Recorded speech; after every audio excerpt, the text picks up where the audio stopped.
Commander Susan Brooks stood in the Galactic Council chamber. Her hands gripped the metal rail in front of her. The voting had started an hour ago, and it wasn't going well for Earth. Above her head, giant screens showed the votes as they came in. The crystal beings from Vega went first. Their lights flashed red. Guilty. The bug-like Zaprans came next. Their many arms moved in the signal for guilty. One by one, every alien species in the galaxy voted the same way. Susan watched as more red lights filled the screens. The fish people from the water world of Aquarius voted guilty. The floating gas clouds from Jupiter's moons voted guilty. Even the peaceful plant creatures from the forest planet voted against humanity. Lieutenant Paul Harrison stood next to Susan.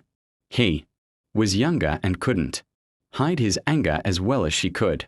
"This isn't fair," he whispered. "What crime did we commit? Being too loud. Building things too fast." "Quiet," Susan said softly. She had to stay calm. Earth needed her to stay calm. The council speaker floated in the center of the huge room.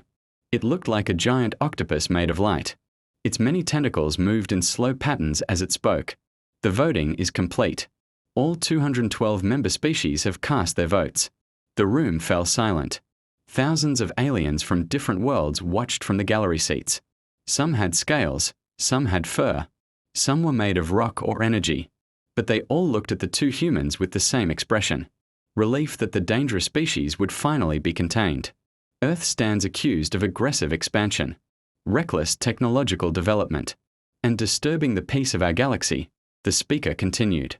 Its voice sounded like wind chimes in a storm. "The verdict is unanimous. Guilty on all charges." Susan felt Paul tense beside her.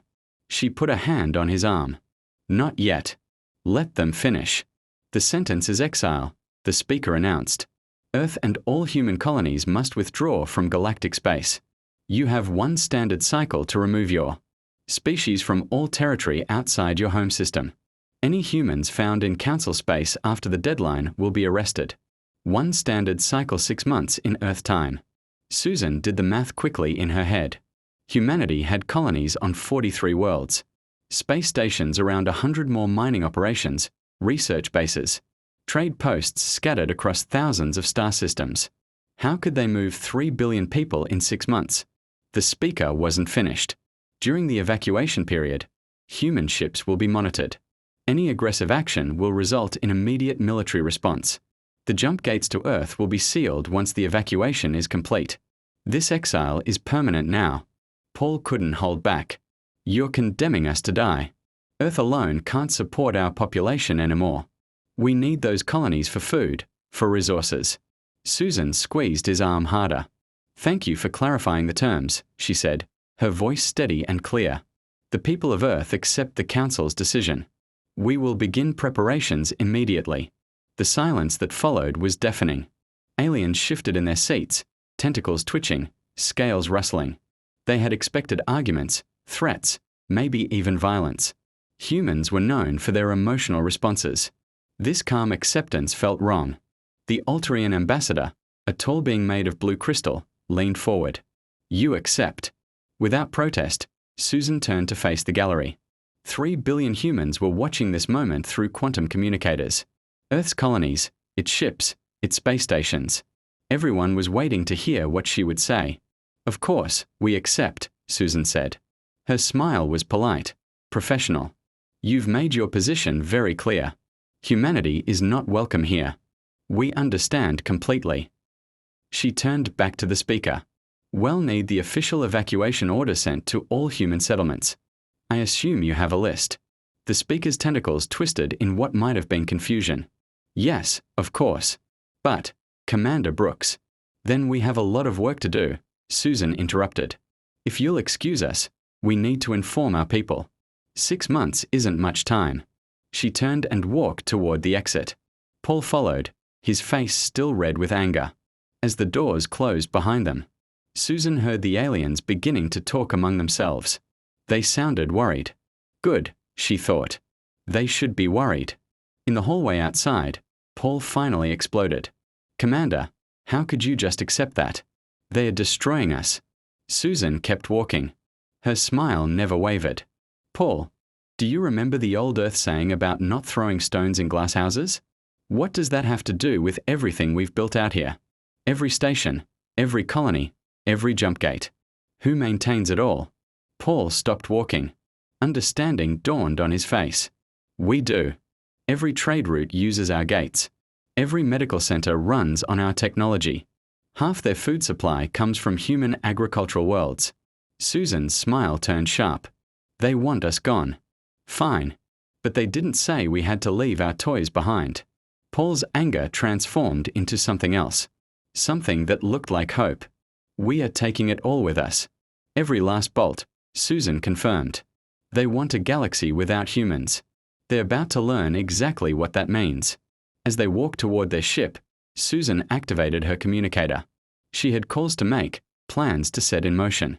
The Galactic Council thought they were exiling a troublesome species. They had no idea what they had just voted for. Earth had been given 6 months to leave. Susan intended to make sure that when humanity left, the galaxy would never forget them. The exile had begun, but it wouldn't end the way the aliens expected. President Lisa Garcia looked out at the crowd filling the United Earth Assembly Hall. Every seat was taken. People stood in the aisles and doorways. Camera drones floated overhead, sending her image to human colonies across the galaxy. Behind her, huge screens showed maps of human space. Red dots marked Earth's 43 colonies. Blue dots showed the 200 space stations. Yellow dots marked the thousands of mining operations and research bases. So many dots. So many homes.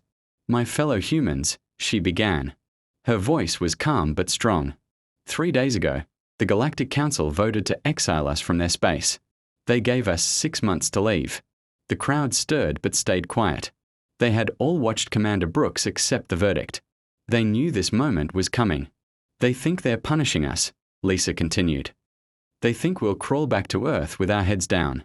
They think we'll abandon everything we've built and disappear quietly. She paused and smiled.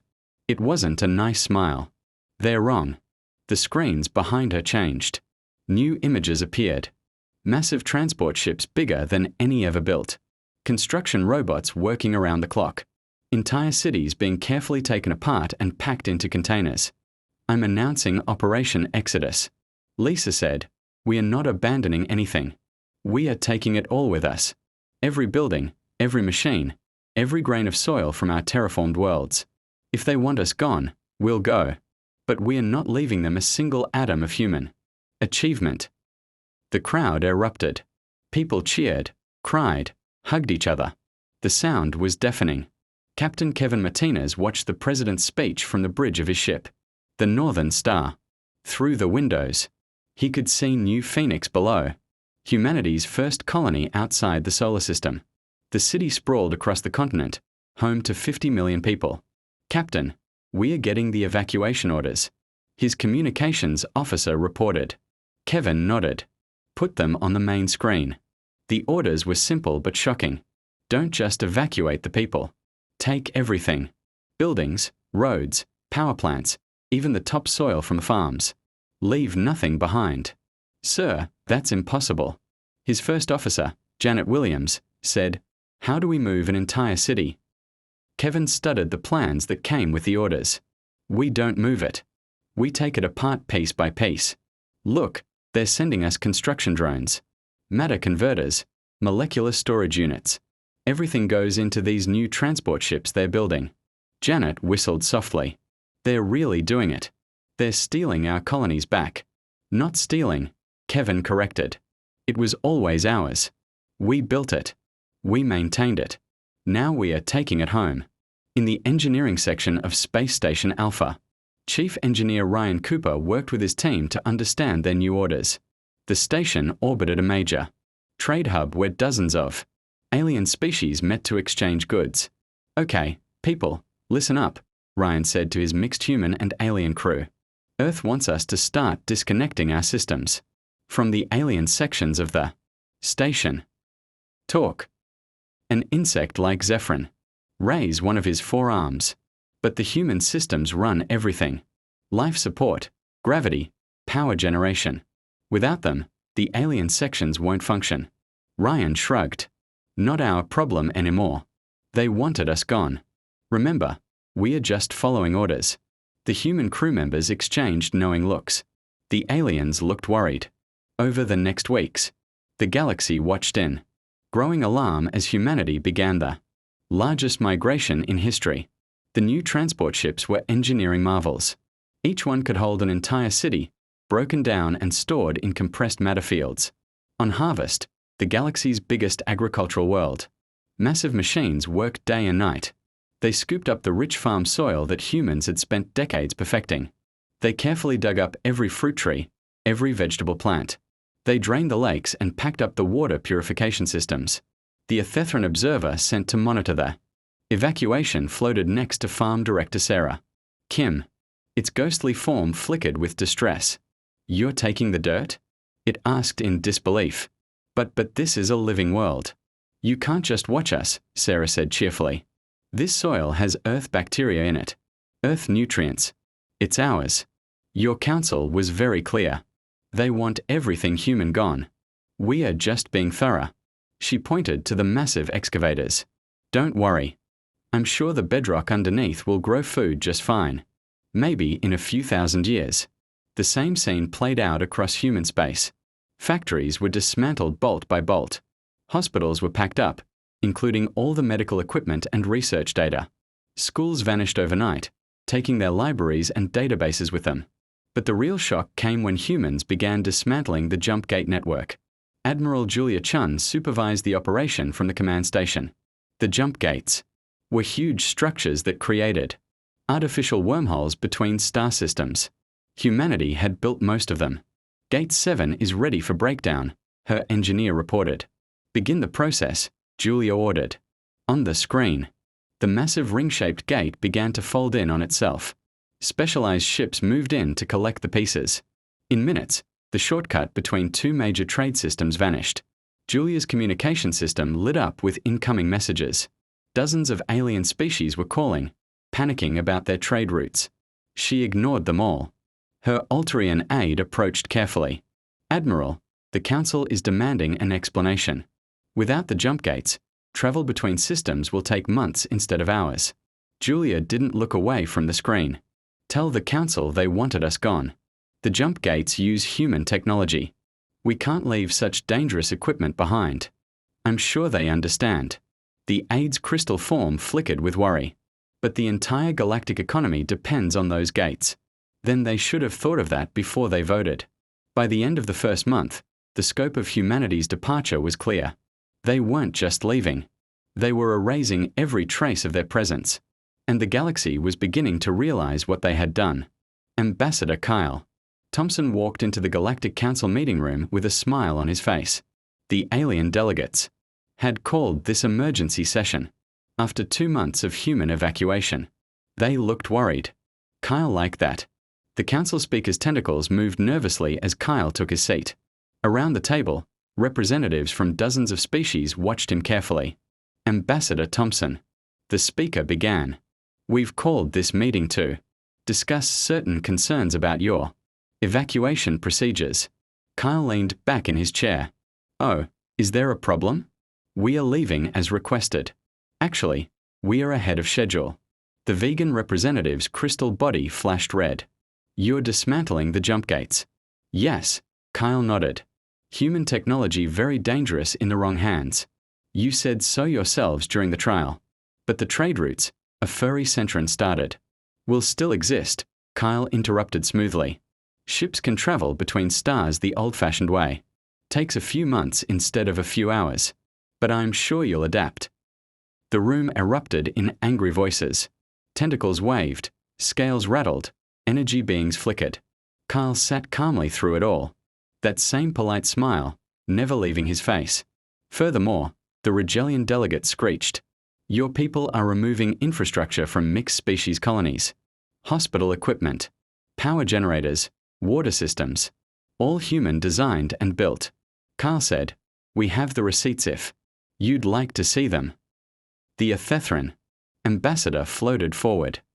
"What about the medical facilities? Half the galaxy relies on human doctors and human medical technology." Kyle's smile widened. We are very touched by your concern. Don't worry, we are leaving you. Detailed instructions on which local plants can be used for basic remedies. Very traditional, very safe.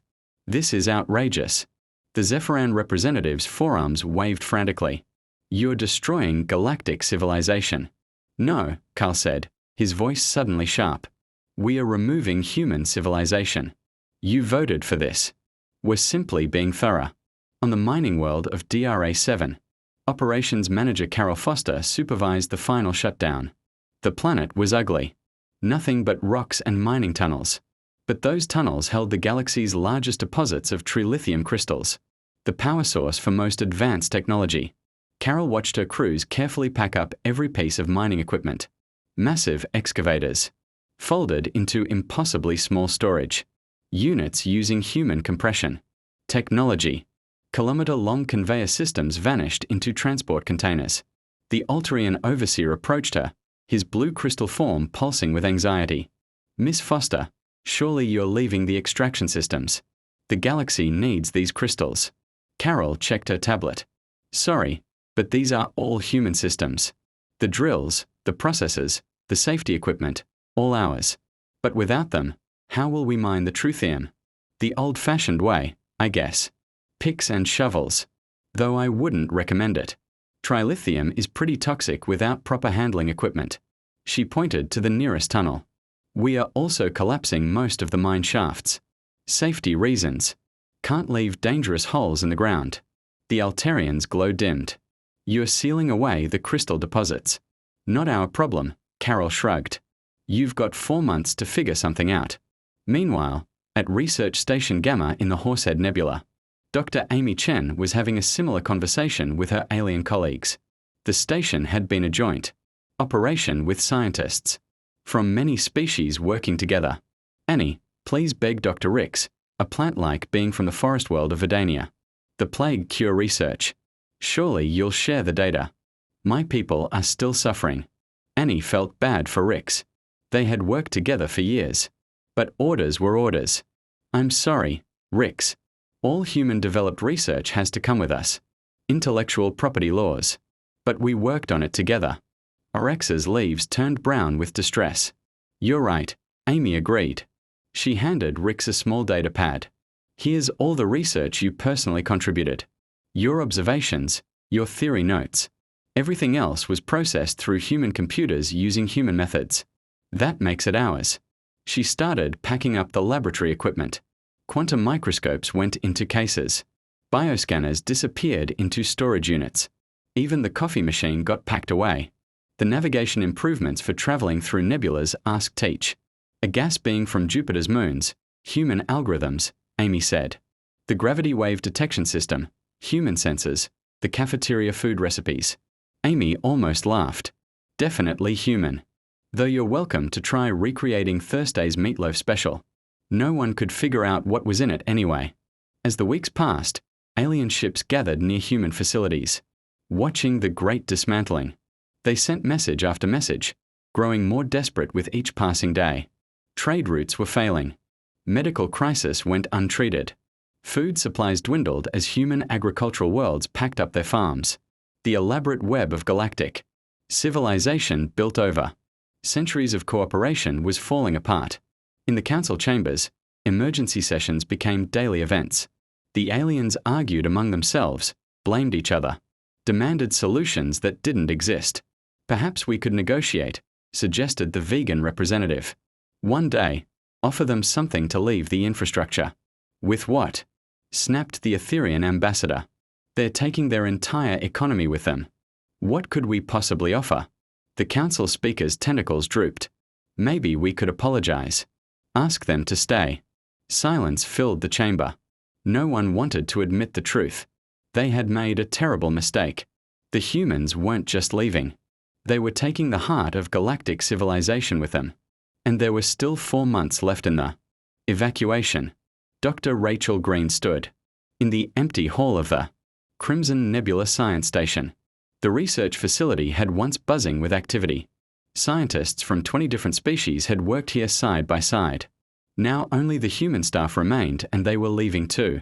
Final data transfer complete. Her colleague, Dr. Stephen Ward, announced. All human research has been secured and deleted from the shared servers. Rachel looked at the bare walls where awards and discoveries had once hung. This station had cured diseases, unlocked the secrets of dark matter, and mapped distant galaxies. None of that knowledge would remain. Glack, her Altrian research partner, floated nearby. His blue crystal form pulsed with distress. Rachel, please reconsider our work on the stellar plague cure. My world needs it. Thousands are dying. Rachel felt genuine pain as she answered. The cure used human DNA sequencing technology. I can only give you the notes from your own contributions. She handed him a small data crystal. This contains everything you personally discovered. The rest goes with us. But we work together. Our discoveries built on each other. I know. I'm sorry. Rachel sealed another box of equipment. But the Council's ruling was clear. Complete separation. No human technology or knowledge can remain in Council space. Across the station, similar conversations happened. The Zephyrin biochemist begged for the enzyme synthesis data. The vegan physicist pleaded for the wormhole stability equations.